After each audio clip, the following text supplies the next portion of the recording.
What's up? What's up? What's up, Steam Deck world? Steam Deck mob and fans. What's good? What's good? Another beautiful day. Yeah. Look, I'm on this. I'm on the Verge. I got this article here on the Verge. It was talking about the summit that Steam, the conference that Steam had yesterday. So nice little article. Let's see if I can get through this here. Ready? Let's rock. Says here, Steam Deck, 5 big things we learned from Valve Developer Summit. Don't wait up for the white portal theme one. Talking about the the Steam Deck here, the white version. Anyway, says here, on Friday, PC gaming giant Valve invited the developers community to learn more about the Steam Deck, a 400 handheld gaming PC with a comparatively powerful AMD chip. It's akin to the Nintendo Switch of gaming PC, and there's a lot we already knew about the delayed handheld from its announcement, our trip to Valve's headquarters, and official teardown. But today we learned even more. Here are the highlights. Unless, of course, you did like to watch the Valve live stream or breakout session for yourself, that's fine too. Then it shows a picture here of the Steam of the board. This is GPU, CPU, and GPU Zen 2. GPU is 8 core RDNA. Yeah, technology, gotta love it. Anyway, it says here the AMD chip inside the Steam Deck has a name. It's the Aerith SOC, a clear reference to the famous Aerith from Final Fantasy VII. It's an APU with a power envelope of between 4 and 18 watts, and it contains both an 4-core, 8-thread AMD Zen 2 CPU that runs between 2.4 to 3.5, and 8 AMD RDNA compute unit worth of graphics clock between 1 and 1.6 gigahertz for a total of 1.6 teraflops of raw graphical compute. What? Steam Deck. Anyway, so here's the Steam Deck entire diagram, so you can see how the whole system comes together around that chip. Woo! What a diagram it is, boy. Yeah. Enjoy to your heart's content when you see this article. Anyway, it says here, its interface with 16 gigabyte of unified LPDDR5 memory with a total of 88 gigabytes of bandwidth. While there's only 1 gig of dedicated video memory, Valve says the GPU can access up to 8 gigabyte of that shared memory as needed. What? Steam Deck. Anyway, Valve say the chips designed to run continually and consistently at its quoted clock speed. The performance your game gets in the first 10 seconds is likely to be the same performance you'll get 2 hours from now, or even indefinitely if you're plugged into the wall, says Valve Yazan Aldeeta, adding that the system designed to perform the same dock on dock charging or not. What? Steam Deck. Anyway, even while downloading games are at an elevated temperature, if you're in Florida in July, right, you may run out of thermal headroom, he says. But even then, Valve says it will try to throttle download and transfer speeds before it's throttle your game performance. Oh boy. Valve does warn that developers may need to avoid pushing the GPU too hard if they want longer battery life. Yeah, not if the modders and hackers ain't got something to say about it. We didn't place any artificial limit on how much power the APU can consume as one specific tactics. Valve suggested that game cap their frame rate to save battery. That could make a big difference. You can play Portal 2 for 4 hours on this thing. If you limit it to 30 frames per second, FPS, you're going to be playing for 5 to 6 hours, Valve told IGN in August. Says here, another optimization Valve revealed today, that developers can upload versions of their games with lower fidelity texture package to Steam Depot to improve performance and reduce the amount of storage and time it takes a user to download a game. That's similar to Microsoft's smart delivery system for the Xbox One, Xbox One X, and Xbox Series X and S, which routes the proper version of a game to each console. But where Xbox developers are likely targeting 1080p and 1440p and near 4K respectively, the portable system Steam Deck runs at 720p and 800p resolution. And then it shows the dock design again for data and power. Woo! Steam Deck. Anyway, it said with a 40-watt power supply, Valve says the Steam Deck can charge and play at the same time, and power at 7.5 watts worth of external peripherals. The USB-C port also offers external display support for up to 2 4K monitors at 60 Hz using display stream compression. And Valve says it will offer USB 3 Gen 2 if you opt for half the display bandwidth. The optional dock, which has yet to be pictured or go on pre-order, will also offer gigabit Ethernet. What? Steam Deck. Anyway, you say, and if you opt to play on a TV or monitor, you'll probably be happy to hear the first full confirmation that Valve is supporting AMD Fidelity FX Super Resolution FSR upscaling with the Steam Deck. In fact, AMD representative on Steam confirmed that not only does the Steam Deck work with FSR in game that supports it, potentially making them look a bit better on the big screen, but the Steam Deck will natively support FSR at an operating system level with a future update. AMD says it's working on a driver that will enable the recently announced Vulkan Dynamic Rendering 2. What? Steam Deck. Sitting here messing around with people. Anyway, let me keep going here.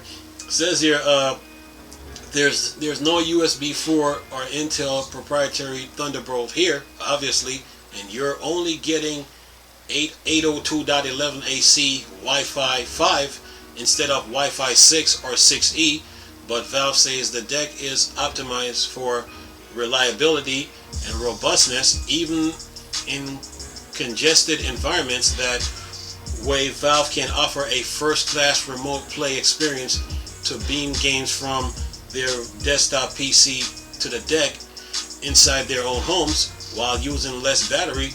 The games can natively run on the deck hardware itself.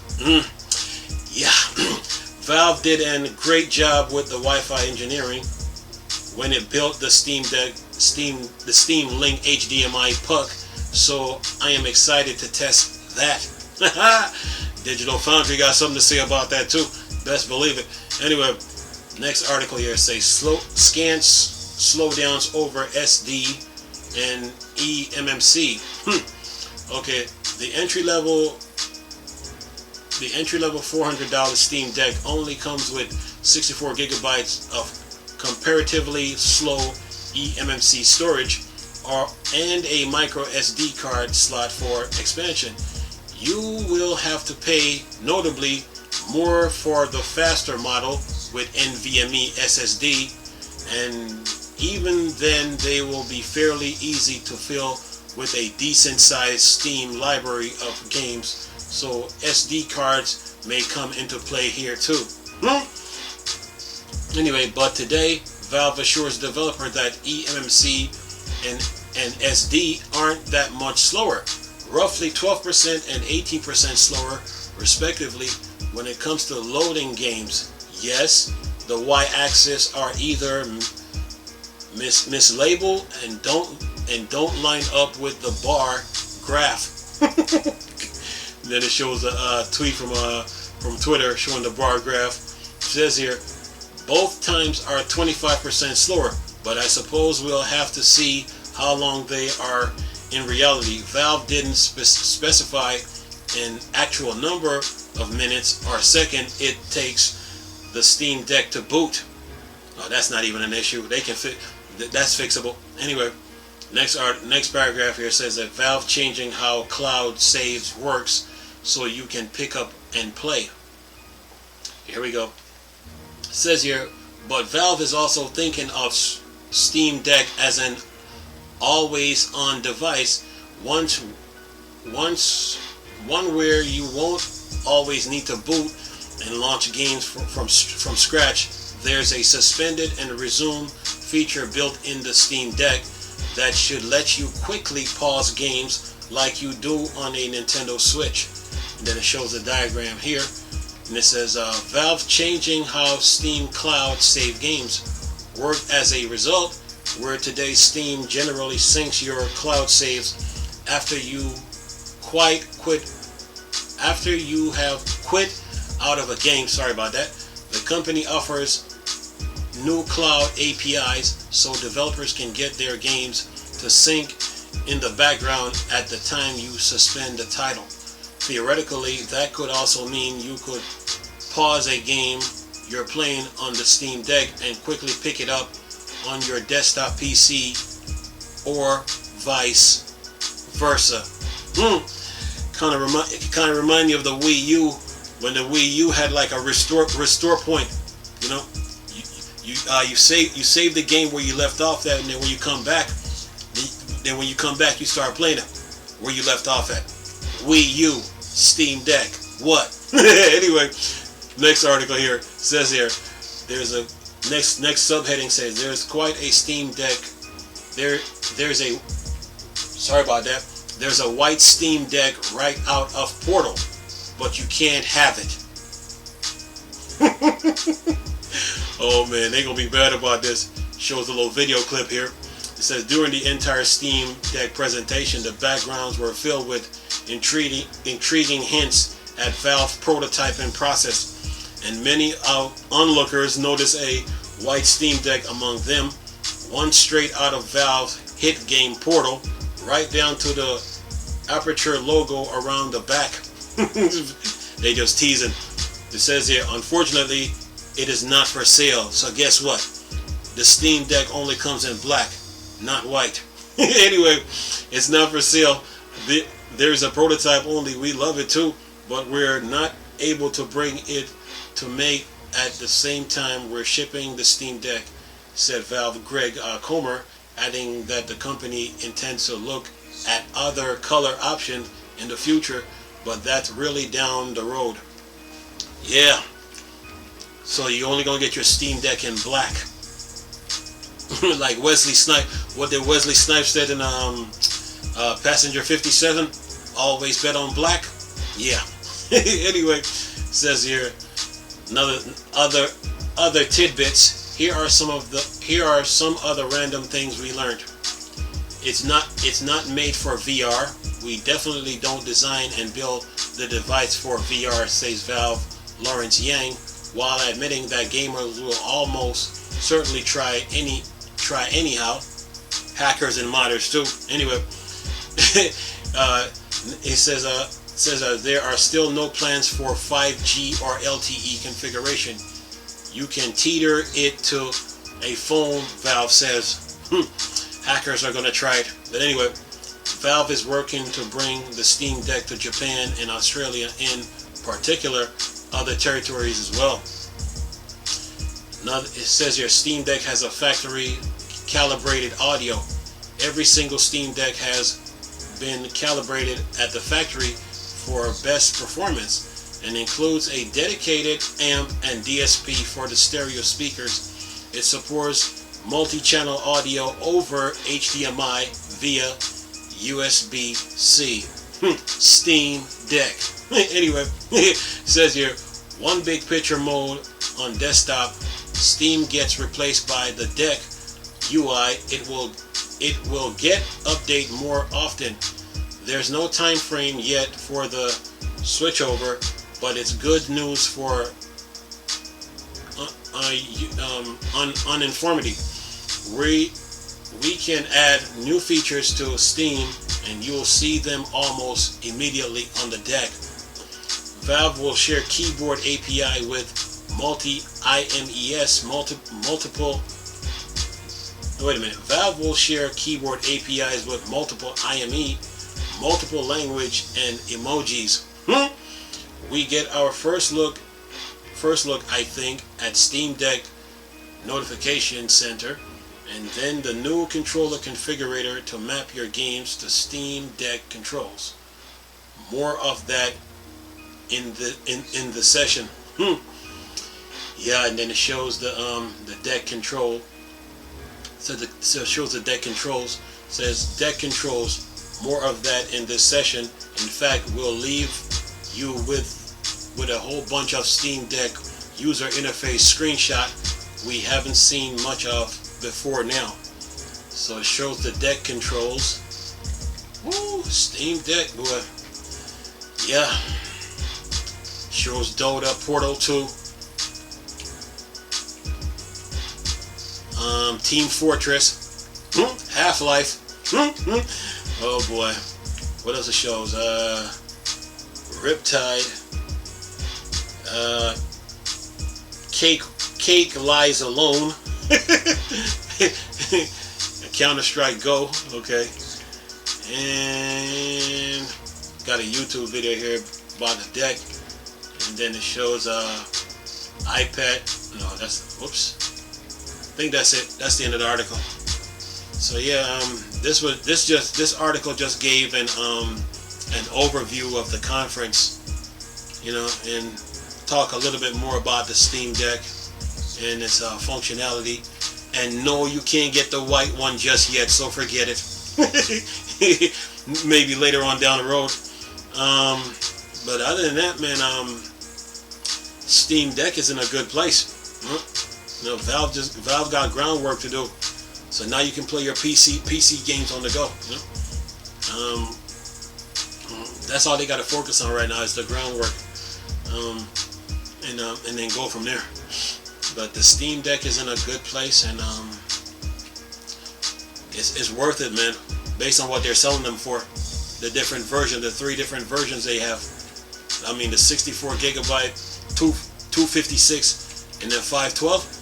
Yeah, they're definitely worth it. So, yeah, what February 2022? You got another 3 months to wait. So yeah, before you can get your hand on the Steam Deck. But it comes what 16 gigabytes of RAM for a handheld. That's pretty good. And we're talking DDR5. Yeah, the Steam Deck is in a good place, man. Zen 2 and RDNA. Yeah, Valve did their homework. You know, PC needed a handheld. They needed it. You know, it's like the PC community was begging for it. You know, because I mean, unless they have, I mean, they had the closest thing to a portable, like a handheld that they had was a laptop. You know, a laptop was like their, you know, like their gaming on the go device. You know, and but then there was a tablet, but the laptop, you know, like a gaming laptop, that was the closest thing. You know, but now, you know, the Steam Deck is bringing relief. But some people that are used to gaming on their laptops will still take their laptops on the go with them.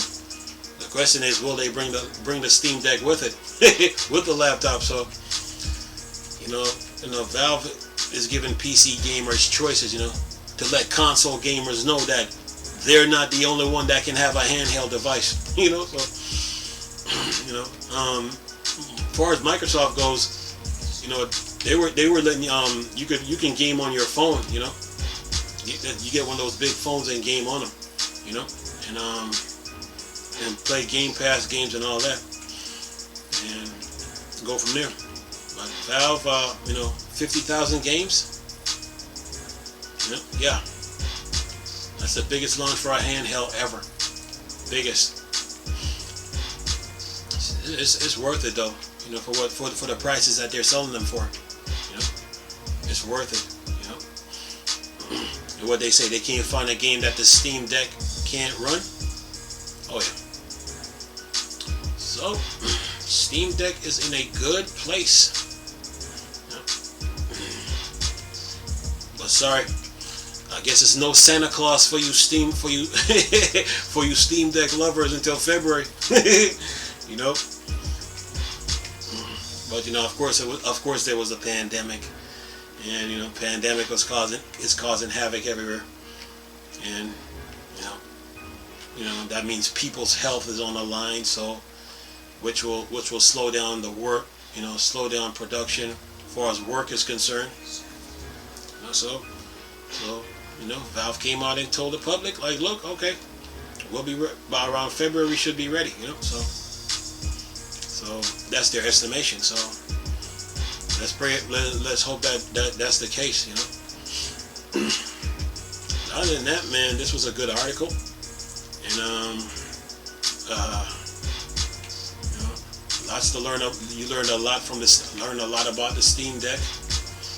And this article shows diagrams from the Steam Deck itself to everything, to the dock design and everything. So yeah, nice article. Anyway, we'll leave this video for y'all to enjoy. Nice talking to you people again. Chris, still a Star Wars and Star Trek thing. Bored, dark side. Peace.